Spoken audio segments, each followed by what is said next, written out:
Welcome to the Jasmine Star Show, where we talk about life, business, and today we are getting into the nitty-gritty of the most effective marketing. Yes, we are going deep. I am talking about real-time, amazing strategies, conversations, things to be aware of on the internet that is terrible advice, and then obviously the best advice in the game from a near dear friend, peer, and absolutely brilliant mind. Welcome to the Jasmine Star Show, Eric Sue. Thanks for having me, Jasmine. I'm so happy you're here. Okay, Likewise. So we're going to start with the T, right? Personalize. Eric and I, we go back a few years. Mm-hmm. You come into the podcasting studio, and parking here in Hollywood is really tough. And you're like, I left my credit cards at home. And I gave you my credit card. And I was like, okay, put a couple bucks in the meter. And you only put $1. But I was bummed because I wanted you to put $2 because you bought your agency for $2. So I was hoping. I was just like, did I just give Eric $2 for the hope that I'm going to buy your agency? Okay, we're going to get to that story in a little bit. It's like a little bit mystique. How is this guy doing millions and millions of dollars based on $2 to begin with? We will go back there. But let's start with like a real conversation. Let's land and hit the ground running. We're going to get to origin story and all that good stuff. But let's start with value. We walk in, we land immediately, and you're like, I had a conversation with somebody, and he said, these people are stupid because this information is just terrible on the internet when it comes to marketing. Let's start right now. Value add. Yeah. What is the state of marketing? What is not working? How do we get better? What are the trends that you see? Let's just call them out. Let's just go. Yeah. Well, I guess the thing we were talking about was more business related, but we can come back to that later. No. Let's go to business. Dude, this is the podcast is the business about business. Yeah. And you have an agency and you are in the business. And I want to see things from your perspective. Yeah. I think there's just some irresponsible things I've learned over the years, and I've learned my mistakes. And so my podcast co-host Neil calls me yesterday, and then he just calls me complaining. He's like, I just saw so-and-so's thing, and it's so stupid, blah, blah, blah. And we just started talking about it. And it's like, yeah, like a lot of the stuff that's being pushed by especially business influencers is not necessarily true. You know, we're talking about it a little more. We're like, you know, the more influential you are actually when it comes to building your brand, it's less likely you have a really big company. Oh. And so I'll give you an example. One was maybe 4 years ago or so, everyone on Twitter was talking about hiring a CEO. You got to hire a CEO. You got to get out of the business. You got to work on the business. And then I just finished a book right now with J. Paul Getty. So Getty Museum, Getty Villa. Yeah. He was the richest man in the world for a period of time. And he has a chapter in there where he talks about the working businessman. And he basically says, like, it's such a joke that people think that they can just hire a CEO and run. Like, nobody's going to run the business as well as you are. They don't have the vision that you have. They don't care as much as you do. And I've just learned that over the years. Anytime I've tried to step away from the business completely, everything falls apart. It's happened multiple times. So I've seen the pattern multiple times. And yet at the same time, the people that I see on Twitter talking about how they have a holding company or they're hiring CEOs, blah, blah, blah. You just look a little deeper. If you have a little experience and you take a look at it, the businesses aren't that big. And that's okay. It doesn't have to be that big, but I think it's irresponsible to talk about this stuff and act like your business is really big when it's not, because you're actually not teaching what you actually know. Oh, okay. So let's go here. So, you know, I do some creeping. Every time a guest comes in, I really want to know like where they are, like head, heart, soul. And you had a conversation with Alex Hormozy around this idea that it seems really popular for people to have a holding company. And when you'd said that when somebody has a big personal brand or they're making a lot of content, it's probably not reflective of the size of their business. Is he an exception to the rule? I think he's an exception. So him and Layla, they're both amazing operators. And he's even said that recently where they focus on operating and growing the business. And he's even admitted that when it comes to maybe taking on leverage or, you know, things like that, that's not really his forte yet, right? I think most of them are majority stakes, but also some minority stakes. And they've actually grown the business, and it's through sheer willpower, like actually being in there operating alongside the founders. Okay. And so then when you look at these like business influencers, get to me about the psychology of saying, well, you don't have a big holding company. What is the difference? Like the veracity or like street cred for them to be able to talk about it? So I think with the holding company thing, and I've learned this, there's a whole bunch of threads. Like I'm reading like a couple of different books right now, and it just talks about the more you tend to focus on one thing, the bigger it tends to get. And you don't necessarily need to place too much importance into it. And I was talking to my friend last week about this. We're just talking in 2020, I try to force a lot of different things, right? So in addition to doing 2 acquisitions, there's this software company over here. Oh, there's also this education thing over here. Oh, in the meantime, we're launching a book too. It's just too many things. And it's chaos. And he said the same thing. He's like, man, in 2020, we tried to force all these different product lines, and we placed too much importance on these things. And the more importance you place on these things, the more it gets away from you. Same thing with relationships too. The more you try to chase, like, you know, the beautiful women, they run away from you because you place too much importance on it.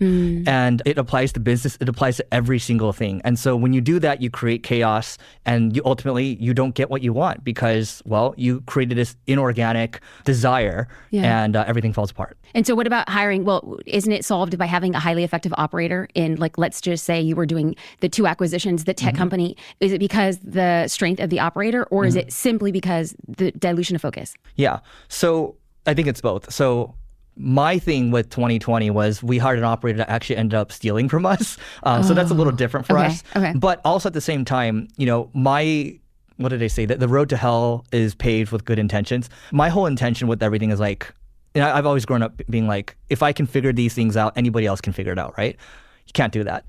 You can't expect someone else to figure it out on your dime. You have to be involved, and nobody else is going to have the vision that you have. And I agree. Neil and I were talking about this on a podcast we did Monday, and it's like global company, nobody could figure out what was going on with sales. His co-founder steps in, and he's been in it, and it problem solved, right? The other thing is you can't move as quickly as you want.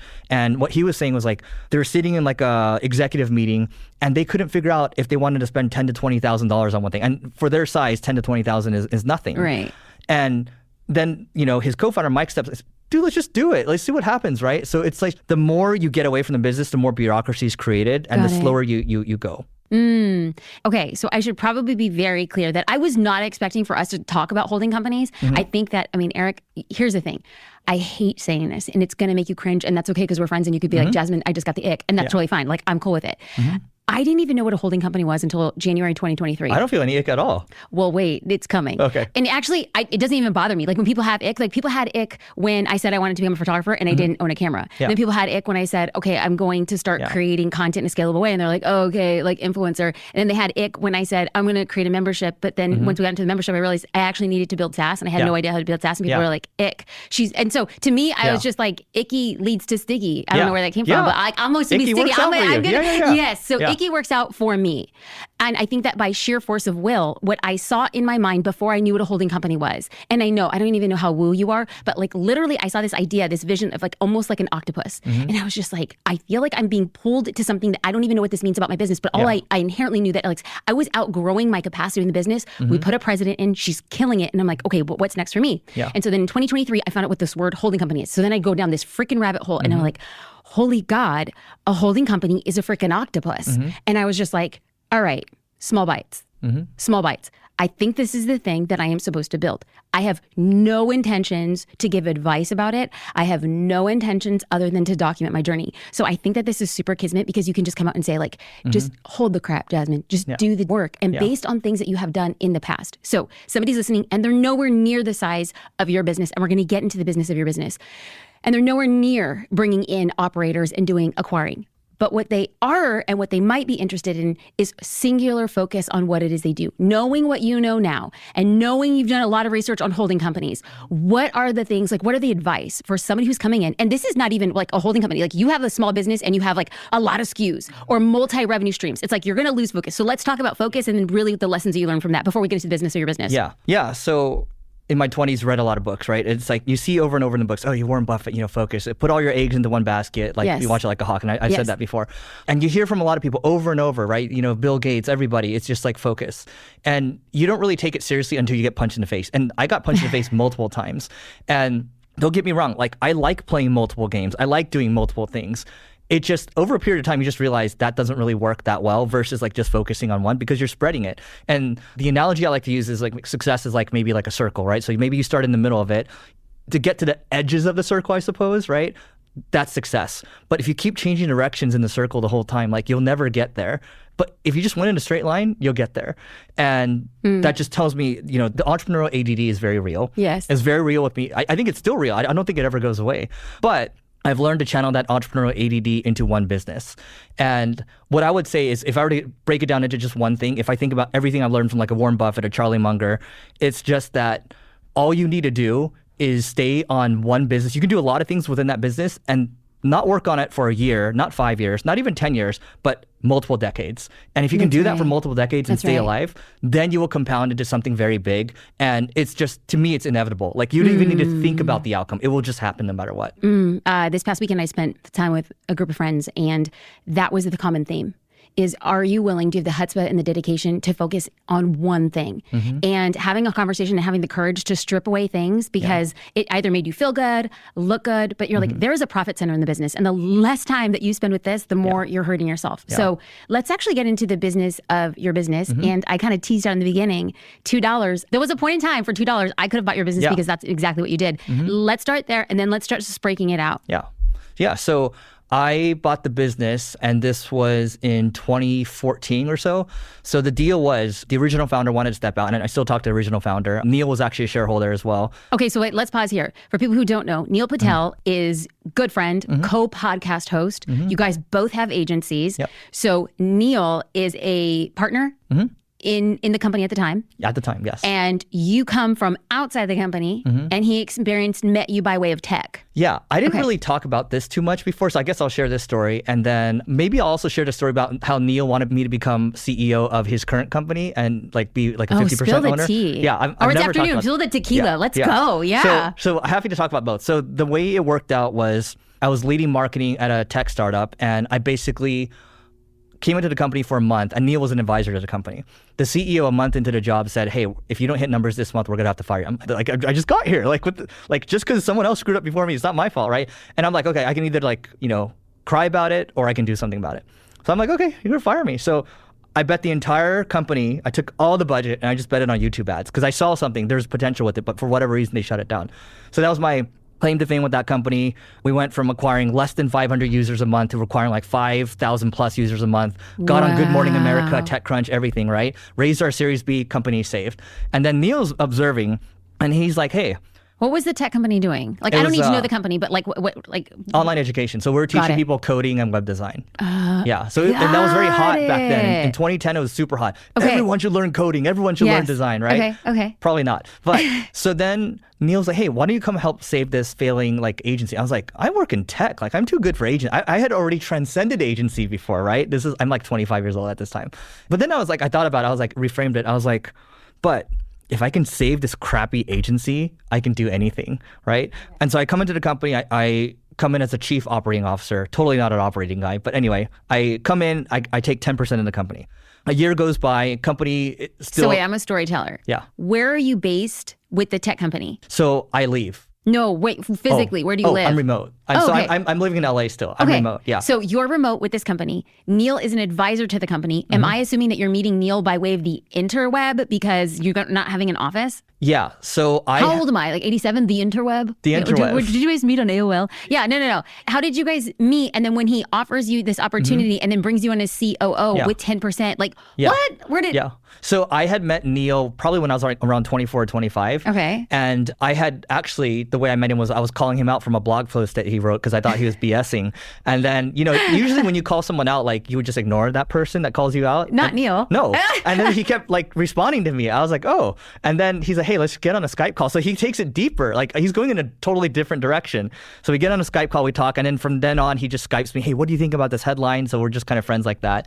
And then he's finally like, hey, let's meet at Taco Bell, his favorite restaurant at the time. And then we end up meeting in like Orange County, Taco Bell. But he's like, hey, I got this like opportunity over here. So I interviewed and I was... Can we just pause for a second? Yeah. I heard an interview with Neil and he said that he spends $250,000 a month. His living expenses are $250,000 a month. He was very open to it, explained exactly where things went. At the time when you're meeting and you're 24 years old and he's eating at Taco Bell, how much is he doing? Like, what? He wasn't close to that yet. Okay. Yeah, so he was living in a 1-bedroom like apartment. He was making good money, but he's very frugal, which is good. Yes. The apartment's probably like 600 square feet or so. He doesn't go outside. There's a bunch of spider webs and stuff. And then he has like a extra computer running like a follow Twitter. He just follows people on Twitter, and that's how his Twitter's so big. So yeah. God. Okay, you meet at Taco Bell. You guys become friends. So now he knows you real, human to human. Yeah. God. So he tried to hire me to join Crazy Egg, which is his analytics company at the time. I wasn't interested. And then the agency thing was interesting to me because I would get shares in the company, significant shares. 10% is pretty good. Yeah, it is. But then like Can I ask, Go ahead. when he offered you the 10%, was there It wasn't any him. sort of... It was his cousin that runs the company. So Okay. Neil only owned 10% of the company at the time. So his cousin offers you 10%, the same amount that Neil has in the company. Do you have to pay for it, or is it part of just luring you over from Part that of luring me over. Oh, that's so good. And Neil actually vouches for me midway. He's like, he tells the founder that, hey, you're not going to keep him for 10%. So he's like warning him that you're not. Okay. And so anyway, the original founder, he's great. So we actually had, it was 5 people. It was one yellow guy and then 4 brown guys. So it was 4 Indians, right? So Neil and then his cousin and like his good friend and all that, and then his partner. So a year goes by, and then the original founder decides, he's done, right? And then Neil tells me, because the company's still going down, like we weren't really recovering from, just to get nerdy, the Google Panda update, the Google Penguin update. Yes. So back then, like it made it really hard. Like the work we were doing didn't work anymore. And the agency was for what specifically? we were doing SEO work for like Salesforce, Airbnb, and all these companies. So a year goes by, and then he decides, hey, it's time to shut it down, maybe, or maybe even sell it to me. And then Neil calls me on the side. He's like, hey, as a friend, there's nothing here. There's no brand equity. There's nothing.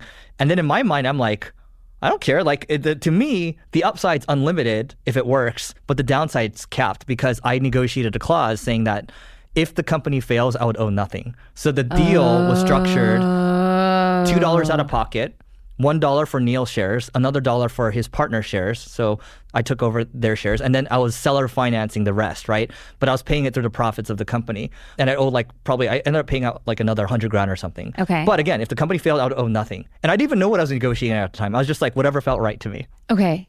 So you get this failing company, and you think the most I lose is $100,000, and you're like, basically the upside. Not even my money. It's the company's it's company's money. Yeah. Oh, so you lose $2. Yeah. You lose a parking spot on Sunset Boulevard in Hollywood. Yeah. Dang it. Yeah. Man, right time, right place, right brain. Yeah. Okay, so you take over the business, and then I'm expecting to hear a success story. Overnight success. No. I know. I make it go from bad to worse. So we drop all the way down to 1 employee, because I read this book called, I take some of these books a little too literally. So I read this book called Let My People Go Surfing from the Patagonia co-founder. Okay. And then it talks about, his people go surfing in the middle of lunch. And I'm like, that sounds good. Let my people go surfing. So you know what I do? I disappear from the office.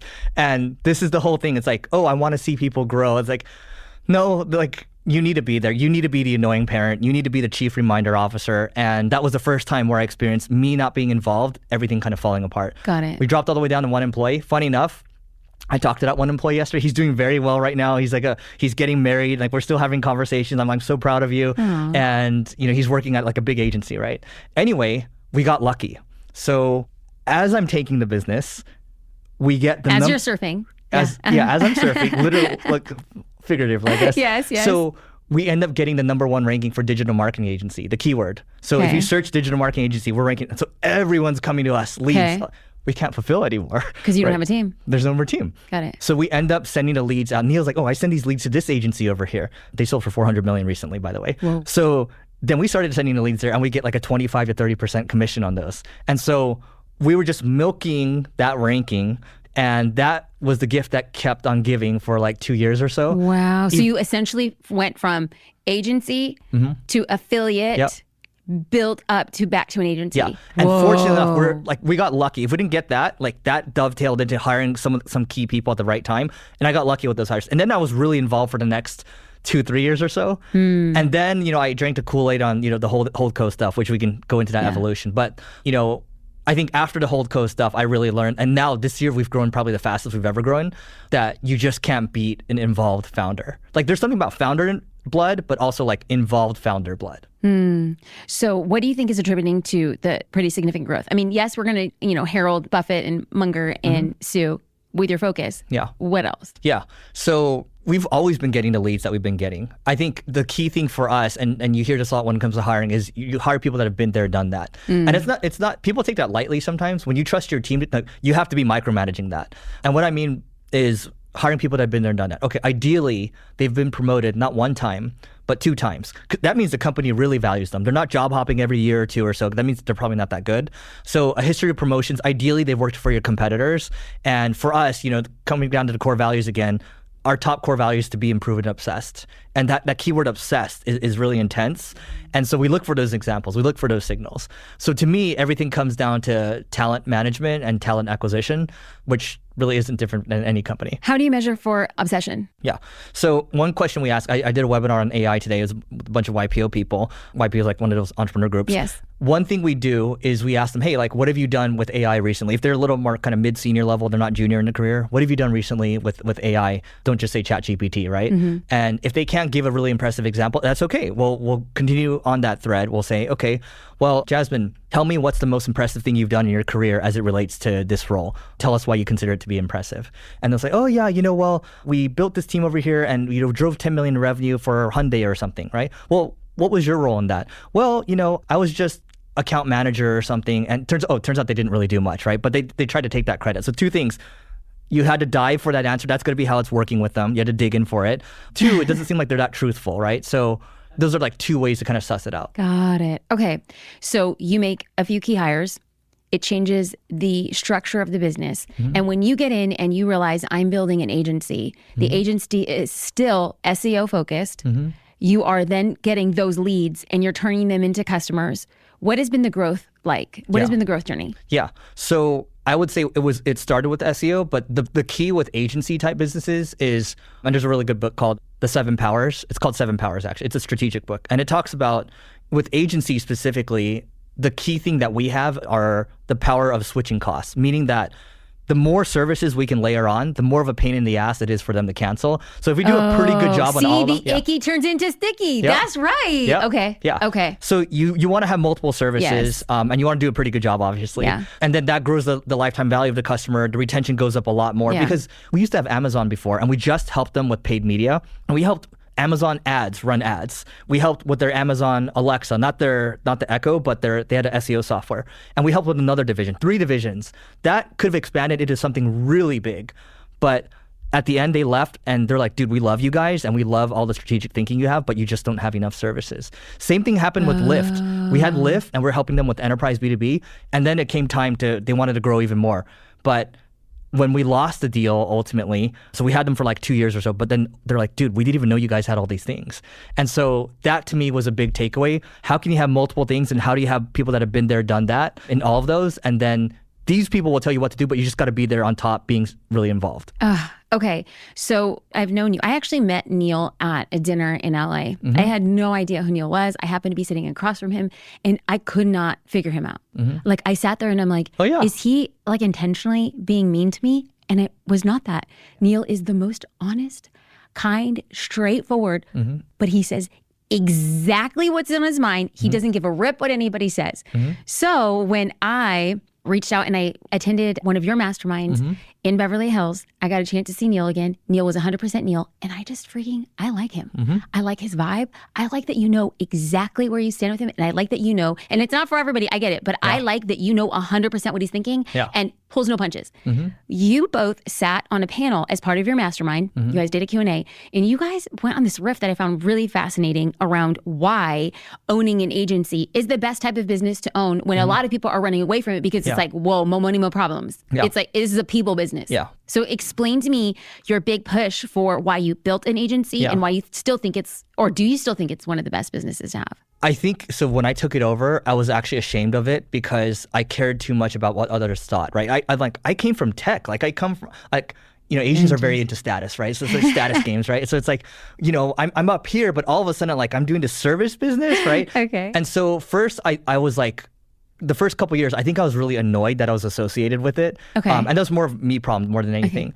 But what I've learned over the years, and this is what Neil and I talk about, it's every business sucks. Over time, like as you learn more about it, it just sucks. And it's just you decide how much pain you want to deal with. But the great thing about an agency is if you grow it really big, maybe you can cash flow $5, $10, $15, $20 million a year. That's an exit every year. Right. Not only that, if you do get it to like 10, 20, 30 in profit, your multiple, even today's day and age, you can maybe sell for 15x or so, right? So 15, like people think agencies, maybe you can only sell it for 3x. So let's say you do $1 million, you can only sell it for like $3-4 million, which is decent, right? But if you get it to 10 million, maybe you can sell it for 100 million, 150, or maybe even 200 or so, even in this bad economy right now. So you can have a very nice exit if you want, or you can just cash flow the thing. And Neil and I had a private conversation a couple of years ago. I'm not going to give too many details, but he got a really good offer, right? And I'm like, you're already rich. Like you don't need like what are you going to do after? He's like, oh yeah, you're right. I'll probably just do the same thing. Zuck had that story too. Like, oh, you can sell it and get 250 million of the billion. And he's like, well, then what would I do next? And so if you really like what you do, but everybody else is on Twitter is talking about selling all the time. But if you really like what you do, why don't you just do it for a long time? We sat at lunch and he said that story and how it had an impact on him and how he moved to Vegas for a minute and then moved back to LA. And part of the reason why he's willing to, that same undercurrent of how much pain are you willing to endure? It's like taxes in California, specifically taxes in Beverly Hills. Yeah. They are not for the faint of heart. Yeah. And so he had said, how much pain are you willing to endure? And I think that Neil endures a lot of pain because he derives so much pleasure from the build. Yeah. And specifically where, like building his home here in Beverly Hills and all the other pain that is associated with that. When you guys look at that growth structure, somebody looks at this business that you built, tens of millions of dollars, and perhaps the way that you're running it, 10 to 15x multiple. Someone was like, man, that's the business I want to get into. He started with nothing and was able to layer and grow. If somebody likes that idea and is like, maybe that's a skill set I have. Maybe I'm strong operator, service-based. Maybe I can build a team. Yeah. Where do you suggest somebody who's listening right now? They don't have a lot of money and they don't have agency experience. Yeah. I want to talk here. Yeah. So one thing, okay, a couple threads here. So the agency, the great thing about agency again is you don't need to outlay a lot of cash up front. Okay, so that's great. Not a lot of startup costs. Right. And then you can kind of learn at your own pace. Neil and I, we started this agency owners association group, kind of like EO or YPO, but for agency owners. Oh, I heard about this. Yeah. Okay. So right now, do you have to pay to be a part of it? yeah, you do. Okay. Now we've realized, we probably only need, we not only need, we want agency owners that are above six figures because that means they've already done something. And yes. you can't have below, right? So Got it. anyway, so we started that. And we're learning from a lot of people. Like a lot of people. Okay, but why did you start it? Just pure revenue, networking? The real reason, I mean, yes, there's networking revenue and like I like to build community. Yeah. But long term, is there an angle for us to partner with some of these agencies or even buy some of these agencies? Yeah. Yes, there is. Yeah. Oh my God. Yeah. It's funny because I brought this idea up to Neil a couple years ago. And like, you work with someone for 8 years. You get to see all the skeletons Yes. because they want to share the skeletons to beat the skeletons. But if you know that you have a skill set and you know that their growth and ambition is not trending towards squashing that skeleton, you're like, we could squash it and we could grow it. Yeah. Dang. That's and there's a beauty in that too, because there's someone we're talking to right now, like they do a couple million a year, and I basically coached him up for a couple years. And Neil and I, we don't do coaching, but in this case, we're kind of doing group coaching in a sense, and so we kind of get the benefit of it. And the ones that are doing 7 to 8 figures, we'll just do a mastermind once a year, and then we'll meet with them in person, build more of a relationship, and maybe they can partner up with each other or whatever. But we're just trying to build community and eventually see what we can do there. But one thing I want to mention about Neil, going back to your question, he was really good at understanding that he's terrible with people, and everybody knows that, Neil, right? So he's not good with people and people management specifically. The good news is, even though I didn't do the deal with him, he had Mike Camo, which is his good friend. So he gave Mike some shares in the company. do what deal with him? To start MP Digital, his agency. Okay, Yeah. so you did not do the agency with Neil, but Neil brought in somebody else. He had somebody that's been working with him for a while. So actually, him, Mike, and I were sitting at a hotel in SLS, not too far from here.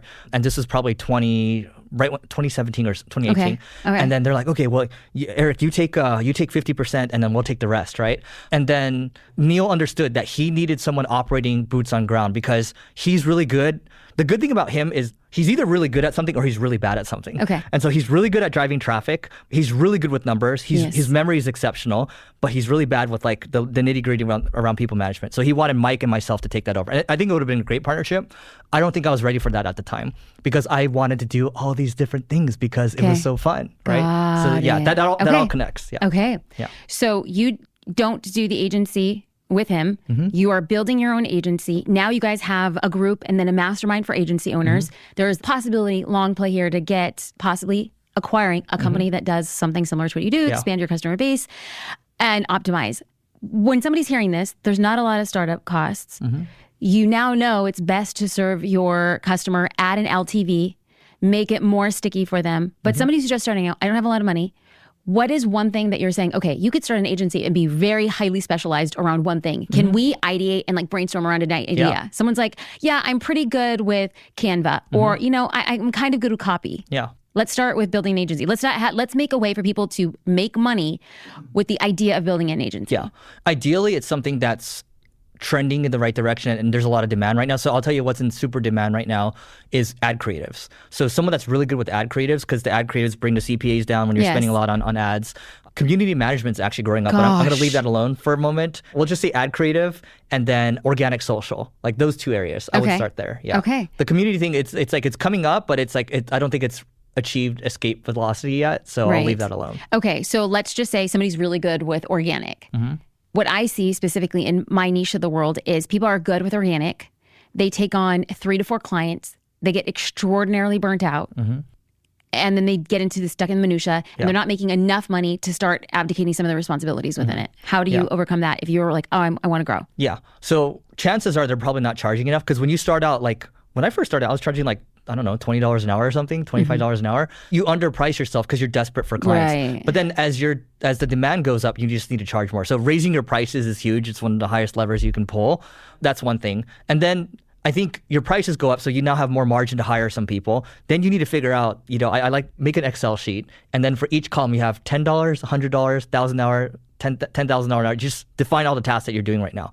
And your goal is to offload all the $10 an hour tasks as quickly as possible. Every quarter, so you're offloading maybe 15% or so. And then maybe you're getting to $100 an hour tasks. And so then all you're working on is a $10,000 an hour task, $100,000 an hour task, $1 million an hour task, like negotiating a deal or like some type of M&A thing. So you probably get a lot of people pitching you. So I get a lot of people who will say, I will edit a short for you. Yeah. I get a lot of pitches for, I design thumbnails. Yeah. I get a lot of pitches because I create so much organic content. Yeah. People come in and like, I want to shoot your organic content. Yeah. Like I'll come to you, and then they charge a really low amount of money. Yeah. To me, I don't want to get into it because I can already tell you're not seasoned enough. What advice that you have for somebody who, number one, is looking for somebody to help them, but then also for somebody who's trying to get pitched? Yeah. Like, what am I looking for? How do I start scaling that? Yeah. Go get Alex's workbook for a $100 million offer. So again, not the book, the workbook. It'll just tell you what a good offer looks like. And then you work through the workbook, and then you have a good offer, right? And most people, like what you're telling me, like you would never click on that stuff. I have people hitting me up, I'll do, why didn't you just do it in the first place? Like, okay, slow down. So we don't talk fast, people listen slow. So when you say they send me something, but they didn't do it, let's go back. So I get hit up all the time. Like, can I repurpose some of the content from your podcast? Yeah. Here are samples of other work that I've done. Yeah. And I'm just like, zero. Yeah. And I am not watching that long form to see what kind of short form you produced. Yeah. What they should have done was created an 11-second breakout from a YouTube video that they saw, because then I can immediately see how it works for me. And plus my blood boils too when I see that, because it's like, that's the best you can do. You're trying to make it work for yourself, and that's the best you can do. So, because it takes us back to the early days, right? I'm like, you could have done so much better. And now I'm even more turned off because that's the best you can do. Absolutely. So people pitch me for thumbnails, and I literally, this is how, like, I don't know how much I should be paying for thumbnails, and I don't know how much I should be paying for a good thumbnail designer. Like, get into the nitty gritty. If somebody's pitching me, like, how do I know what's good or obscene? So the best offers I've seen, and a couple of people I've gone through in the last couple of years, like for example, our AV guy that helps with the podcast, he cold DM'd me on Instagram, and it was a good offer. Like, okay, here's a good offer. There's actually a thumbnail guy he's like, I'm just gonna work for you for free for a month. Here's an example of one, and if you like it, then great. They get it. So he worked for you for free. He did A/B testing of like how it improved after he changed the thumbnails. Yeah, and they weren't necessarily even better performing. They just looked a lot better, and that totally changed our art direction for our thumbnails moving forward. Oh, yeah. If you are listening right now and you want to work for other people, send them work. But here's the thing. When I Google like average cost for a designer to create a YouTube thumbnail, they say anywhere from like 25 to 35. And if this guy pitched me and he said it was 100, what kind of test can I set up? I'm like, okay, great. I'll test one thumbnail. Yeah. Am I testing 8? Like from your agency perspective, how do we start going and judging the veracity of or talent? It's worth it if it's $100 versus 25, if it just performs way better. But we had another thumbnail guy actually reach out, and he did, I think he's like, one's not enough. I'm going to do 10 for you for free. And then after that, it's going to be $75 per thumbnail. And I was like, that's a good deal. Yeah. And the first 10 were amazing. We worked with him for a little bit. And then eventually the team was like, hey, we can just do this. The team just like took the style and like, that was it. Interesting. Yeah. So you also got to make sure that this is, again, like, if your work is not that defensible, it's pretty easy to copy, then what do you think the business is going to do? They're probably going to just copy it and move on. So good. Okay. And so like, let's play here again. So I get pitched for somebody to create content for me, but at the rate that they're like, for me, be on time. I think it's like such a low bar. It's just be on time. Can you just give me the deliverable when you say you're gonna give me the deliverable? Be reliable. Be freaking reliable. I don't even think it's that much to ask, but it's like, just hit your freaking deadline. And the people that we work with currently, our editors and some of our creators, they pitched me in my DM and we navigated that. And I think it's really good. How do we start setting a standard? Because when we're working with creatives, it's just like, how do you hit your deadlines? And what am I holding you to? And in the agency, you see this a lot. So what do we do for our creative teams? So I have this standards of excellence document. So we have our internal wiki, obviously. And one time I was so tilted. This was during like the cleanup with the acquisitions last couple of years. I was just like, man, we haven't defined what excellence looks like. So I spent one Saturday, I probably wrote like 4,000 words that day. Just like, here are standards of excellence. So every new hire, full-time hire, I'll start with the full-time people first. They are required to initial that document. You have to read the whole thing. You have to initial every page, and that proves that you've read it. So you understand what our standards of excellence are, and that's what we're going to hold you accountable to. Whatever I can remember, I'm happy to dive into it. But we realized with our contractors, we weren't holding them to the same standards. And so, they'd get amazing work from our full-time people, but they get subpar work from the contractors. And so now when the contractors join us, it's like, oh, hey, you have to read our standards of excellence. If it's not good for you, then that's okay. We don't have to work together. But that's raised the bar, and they know that we're holding them to the same standards that we hold our full-time people to. Okay, so they initial it. There's the standard of excellence. What happens when somebody becomes against that, an infraction? What is your barometer of how long you tolerate? It's quick. And by the way we do things is people talk about criticizing in private, right? Praising in public. So I praise in public, definitely. But I've kind of changed my stance over the last couple of years. Now, let's say I make a mistake in your company. Sure, that's on your dime, but I made the mistake. Why would you deprive the other people of the learnings? And so as long as you can be respectful about giving the feedback in front of other people, that's how we do it now. Can you give me an example? Yeah. So this is when I was going too far. So we had a contractor recently, and he was helping with our blog. And his job was to mainly focus on the AI-assisted content from our podcast. And so he's repurposing a lot of content. And every week we'd go into the marketing meeting, and then sometimes I'd step in and be like, hey man, like this isn't like, I'm just going to pause for a second, so-and-so, I'm sorry to use it as an example publicly, but I want to give the learnings to everyone. Are you okay with that? He says yes, right? So then I'm like, okay, look, this isn't up to our standards of excellence. The words you're using are from a couple months ago. The phrase itself has changed in this. So I was giving him like direct feedback. I was like, we need Stating to be facts. Yeah. Okay. Here are the facts over here, and then this is how I feel. I feel like we're not going to be able to produce high quality work, and that's going to affect everybody here because other people are going to have to cover for you. And he's like, that's fair feedback. Thank you for that. We did that for probably another 2-3 weeks or so, and then after with the that, same person, and then it was in front of people. Ooh. And then we let him go. I was like, guys, we have to move on. And then my developer messages me on the side. The developer in that meeting, he's like, dude, took you long enough. So we have that. It's built in now. Where we made a job offer to someone this morning, and he's like, dude, I feel it in your culture, like the improvements in your water. Like I want to drink that water. So I'm like, great. That's amazing. And then also what it says for the people who are watching. Like your level of respect for that person, and then how long the tolerance is, and then the team can be like, thanks, chief, took you long enough. And people hold me accountable too in meetings. Like they'll call me out straight up in front of everyone, and I love that. Like that's good. It's like that's good. I write the checks, right? And so like I get there's a fear. What's but like an example of something that somebody has called you out on that you really appreciated that maybe generally leaders would not want to hear? Yeah. So one guy was like, hey, like, Eric, I think we're working on too many things right now. And I think we should focus on this thing. It seems like it has the best opportunity. I was like, and I paused for a second. I was like, yeah, you're right. We should do that. Because I talk really fast. I move really quickly. Sometimes I just need I need to surround myself with people that would just not be afraid to call me out and not be afraid to slow things down. I love that. Those are my favorite people on my team. People who like challenge me. And I think that the culture has become, we challenge each other to make each other better. And I am not above any sort of like feedback or criticism. So, okay.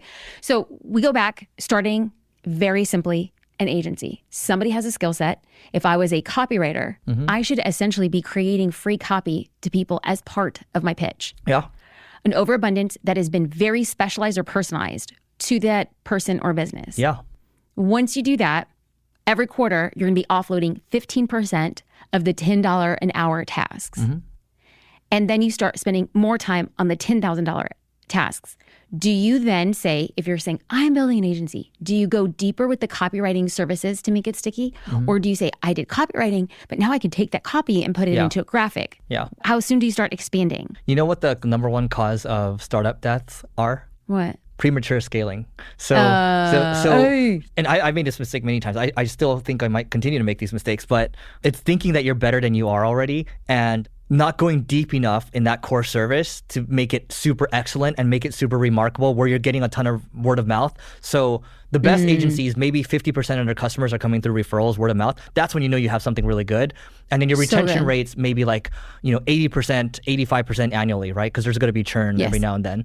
So if you're doing those two things and your net promoter score is very high with customers, okay, then you can maybe consider expanding. And their clients will start to ask for stuff. Hey, what do you think about this? We actually need a lot of help with this over here. You start to hear that more and more. That becomes a signal. And then maybe you start to test that with other contractors to start. And if it does really well, then you can think about hiring full-time people. Oh, that's so good. Okay. So when you talk about, I could possibly keep on making this mistake. Cool. Can we talk about a mistake that almost bankrupted your business? Oh, yeah. And I just want to pause. I want to pause. I really want to say thank you for your ability to talk about these things, because you're not just talking about this big, amazing business that you've built and all the wins and successes. You're really saying there was a ton of mistakes and it got very ugly. And I think it's so inspiring and powerful for people who are listening. So thank you. But let's talk about that. I don't think enough people talk about these things. Like there are always, I don't care what business you're in, there's always a time where you're going to come close to bankrupting. So in the very beginning, it was me not being involved enough. And I didn't learn my lesson the first time. So again, let my people go surfing, not showing up to the office, right? And then hearing from people, dude, I had a guy that he actually taught me digital marketing. He's a little bit younger than me, but he's like, dude, you have your people coming into work now wearing pajamas and slippers and watching Family Guy and not doing anything, right? That's where it got to. Okay. And even when that happened, I still didn't show up, right? So it's on me because I'm like, no, you should. And my mom even called me out on this. She's not a business person. She's like, you think they're just going to run the business for you? Who do you think you are, right? And I just had this rosy outlook. Anyway, so that happened the first time. Okay, that was within the first year. And then I would say probably 3-4 years ago when we were doing too many things at once. Okay, but let's go back to starting the business was how many years ago? Taking over the business was 10 years ago. So then halfway into the journey of where you are now, a pattern revealed itself. Okay. Yep. And then doing too many things again, and then decided to step away and watch people do it. I have this thing where I just want to watch people do it, right? Like, I can figure it out. You can do it too, right? Yeah. And then doesn't work. I would say probably 3-4 years ago, came close to bankrupting again. Okay. Yeah. And so now... What was the reason for that? Because I just wasn't involved. So you wanted to watch your operators operate. Instead of saying abdication, everybody go surfing, it was I'm just going to step back and watch how good you are. It wasn't delegation. It was abdication. And in... Explain the difference real quick. And from your perspective as an agency owner, you're clearly winning. You're doing a lot of things great. That comes on the back of a lot of punches in the face. Yeah. Describe the difference between abdication and delegation. So delegation is when you hand something off to someone, but you're still holding them accountable and you're still kind of helping them where they need it. You still have your eyes on it. Abdication is you're handing it off and you're going off to do something else, right? So for me, doing something else wasn't like I was going to go party or anything. Right. I don't like partying. It was more so I was just going to work on software and other things, right?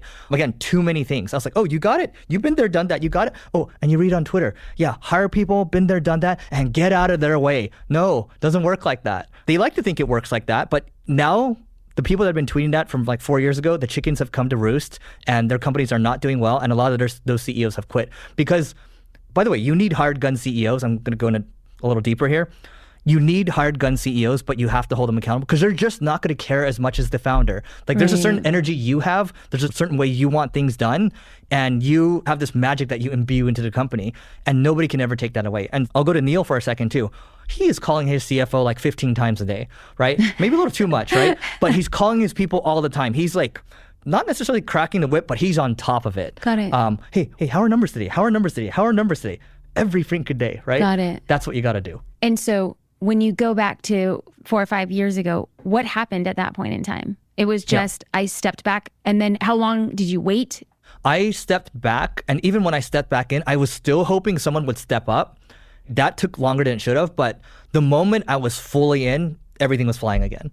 And I'm not saying I'm amazing or anything. I'm just saying if you have founder blood in there, if you have multiple co-founders, that magic cannot be duplicated. And, I used to think it was BS. You can't have someone that's a 10x or 100x person. No, the founders are those 10x, 100x people. And rightfully so, because they're incentivized to do well. So. Okay, so let's go back to where you are now. What is the future version of you? If you look at 10 years, first kind of gut punch, second gut punch, full in focus, dialed in, holding people accountable. delegation, not abdication. What do you want in the next 5 years? I just want to keep playing the game. So I think a lot's going to change in the next 5-10 years, and we can talk about that. Yeah. But I want to play this until I die. I just want to keep playing. Because to me, it's just like my joy, everything I get.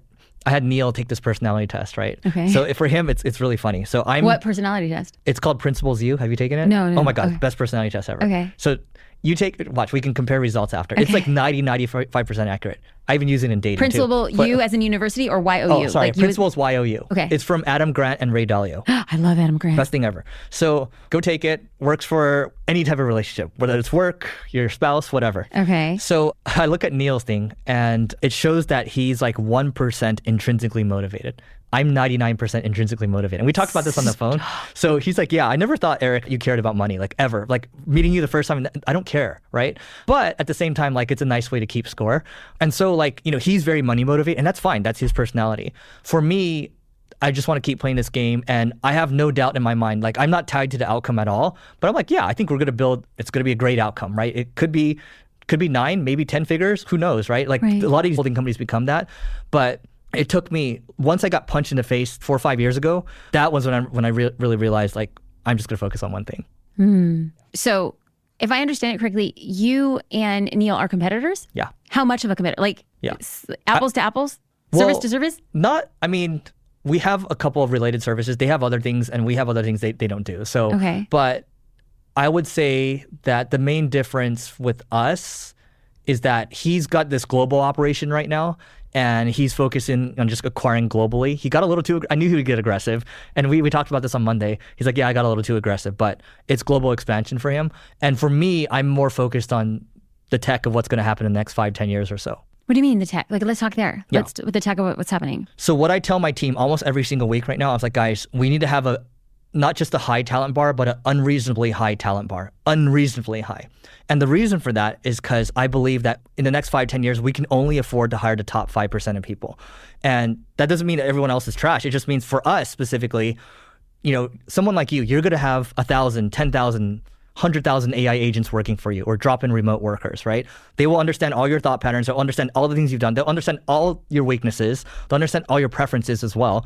And what you're lacking right now is just manpower, right? You're going to have infinitely patient robots that understand everything about you and they'll work way better than you. And so that's going to be a lot of leverage. And imagine if we have only the top 5% of people, they understand how to do all this stuff.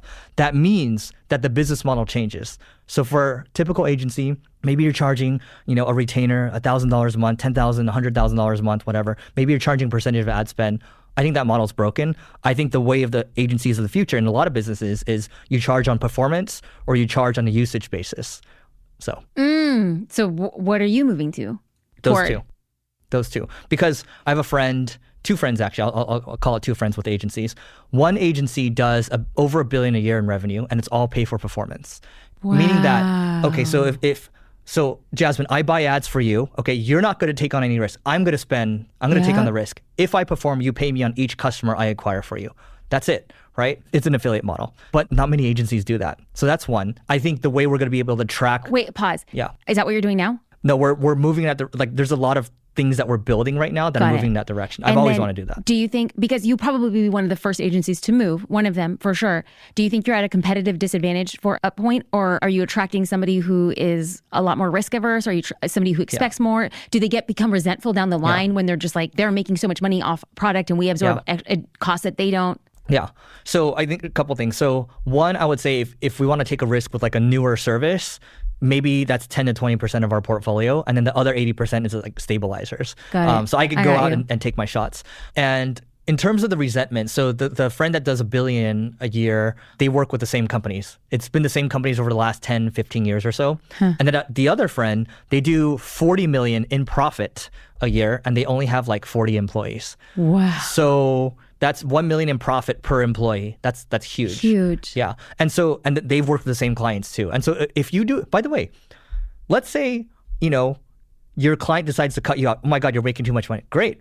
I'm going to go to your competitor. I'm going to tell them all the numbers and then I'm just going to roll this over there. And that's exactly what the second friend does. And wait, so do you as an agency not have a non-compete, or like do your clients request that of you? Because could you not just use the same theory and apply it across the board? Typically, there's no non-competes. No. Okay, so Yeah. even if you said, okay, that's fine, we're not going to work together, but I'm going to go to your competitor, could you already not be working with your competitor? Well, you want to focus all your efforts on one. You shouldn't do too many you should have one pay for performance client per niche, ideally. So he's focused on the finance niche. He doesn't try to take on too many different clients. Yeah. Wow, I'm fascinated. Yeah. So if you had to guess, time horizon to that, what do you think? I think probably the next 5 years or so. So we're building a product right now. We're building multiple products, but one is a product that will align your landing pages with your ad creative and your Google ad groups. And so that should lift conversion rates up. We might just give that away for free. But the cool thing is— Give that away for free to who? To anybody that wants to use it for themselves, right? Any customers, because it's going to generate leads for us, right? Do you I do. Yeah. I feel like my mind is being blown right now. And so if we do that well, here's the other thing. Let's say that's just a feature, but all the enterprise companies or mid-market companies that connect their ad accounts to that, we're going to have a lot of data, and we're going to be able to storytell with a lot of data. There's a lot of case studies we can make. Plus, we can probably build other stuff that's tied to that data. We can see all the inefficiencies across different industries. There aren't a lot of products out there that have a lot of ad data. Are you an agency that's really leaning more towards tech? In your relation to investment and time spent with tech, how is it industry-wide? Do you head more in that direction? I tend to look a lot into the future. That's probably my strength. So Neil has said this, I'm really good at looking into the future. He's more about, he will look at whatever works and just go really deep on it. I like reading a lot. I like talking to a lot of people about the future and seeing what's happening. We can reprogram our bodies. We can CRISPR ourselves, right? There's just a lot of things we can do. Yeah, I try to stay at the cutting edge with that stuff. Yeah. Okay, so as we tie things up, we went very high. There's different levels of entrepreneurs who are listening. Let's go back to the person. Let's put yourself in the shoes of the gritty entrepreneur who has a skill or a talent, think they have the ability, the desire to build out an agency. They're here and you say you want to build. What advice would you give them based on what you're seeing right now is performing, what they should be doing? How do they spend their very limited time to get the maximum return? Yeah. So your question's more around how should they invest their time right now? Yeah, specifically in growth. Yeah.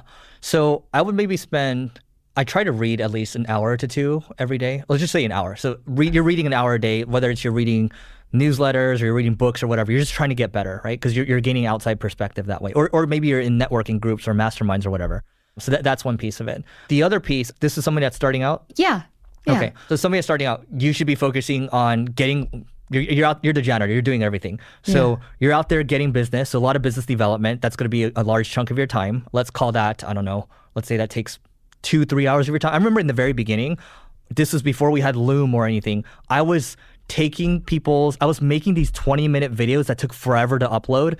And I was just analyzing your website. Hey, here are all the things that are wrong with your website. And I would send 20 of those a day. It was a lot. So let's see. I think I was probably spending 4 or 5 hours on that per day. And I was also writing on Quora as well. I was writing on all these, engaging all these communities. Okay. So you got to be scrappy. Yes, you got to find an amazing offer. The move now is probably to DM people that you really like. And eventually you get that flywheel going. Maybe 3-6 months into it, you're going to start to convert people. I remember I wrote a answer on Quora, and then someone randomly reached out, hey, I saw this answer. This was 6 months later. It's hey, we'll work with you. $30,000 a month contract, right? And I was still working at a job. Anyway, so a lot of time spent on business development. And then probably the rest of your time you're spent on fulfilling, meaning that you're actually doing the work because you're broke right now. You have nothing. So you're trying to get better mentally, right? You are fulfilling, you're actively doing business development, you're doing outreach. And then the other thing too is you got to take care of your body, right? You take care of your body, I take care of my body. It's you don't take care of your body, you got nothing. And so some people just let themselves go. And that just blows my mind. I don't know how, right? But I think it's those 4 things. Thank you so much for that. And so knowing what you know now, there's a person who says, okay, I'm going to go in. I'm going to start with my biz dev. I'm going to be sending DMs, but they're going to be personalized. I'm going to show them what I can do. I'm going to be spending my time on the fulfillment of that. Where are they going for business growth? Let's go copywriter, thumbnail designer, and organic marketer. What platforms are they going to? So wait, this is a thumbnail person? This is a designer. Let's go to 3 different examples. Does the platform change based on the services that are rendered for a burgeoning agency owner? Yeah. So, okay, I guess we'll start with thumbnail person first. So thumbnail person, the first hire I would recommend is probably one person to take on the fulfillment. That worked out really well for me. And then the second one would be the executive assistant to take on a lot of the I hate admin work. I just can't do it. I'm 6% detail oriented. I just can't. So there's that. So one person to take on fulfillment, the other person, an EA, to take on the admin tasks. And then what worked for us is we brought on an operations person because we had so many contractors. Once we brought on that person, his name's Daniel, everything took off. Like, because he was really good at recruiting people too. And he, like, we would just vibe on everything and he just understood. People talk about the visionary integrator. Yeah. He was the integrator. How did you meet him? Job posting. Got lucky. No. Yeah, got lucky. And did you use the word integrator? Because I'm creating a podcast episode on like what kind of words you should be using. And so obviously if you use integrator, you're very familiar with Gino Wickman, but is that like a subculture? No, he didn't even know what it was. But yeah, he took a shot and, you know, thanks to him, it worked out. Wow. And how long are you guys working together? Well, he's not here anymore, but he'll text me every now and then, like with other ex-grainers and like, oh my God, like, you know, and I apologize. I was like, I'm sorry, I like wasn't involved. He's like, dude, you were the only CEO we needed, right? I was like, oh, that's nice to hear, right? So yeah.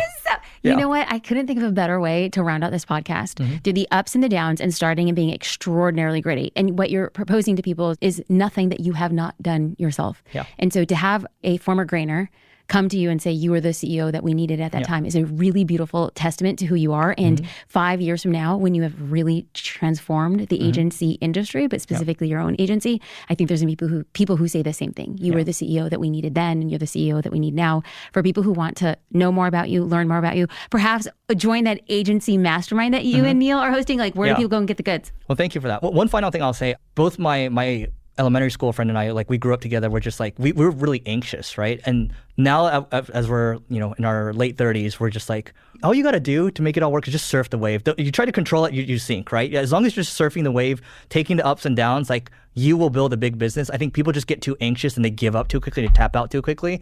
So that's the final thing I would say. But if you want to learn more about the Agency Owners Association, just go to marketingschool.io/agency. And we'll link it in the show notes. You can find me on all socials at EricOSIU. So Instagram, Twitter, and all the things. But yeah, thanks for having me. I appreciate you. Thank you so much. Ladies and gentlemen, thank you for watching and listening to the Jasmine Star Show. My goal is to talk about the business of the business, to give you an inside look about things that we often don't talk about and to see if there's resonance with you or perhaps investing in some of the guests that you see here today. For more information, you could definitely check out Eric and be sure to tag us both on Instagram if you found this episode helpful or compelling. Again, thank you for watching and listening to the Jasmine Star Show.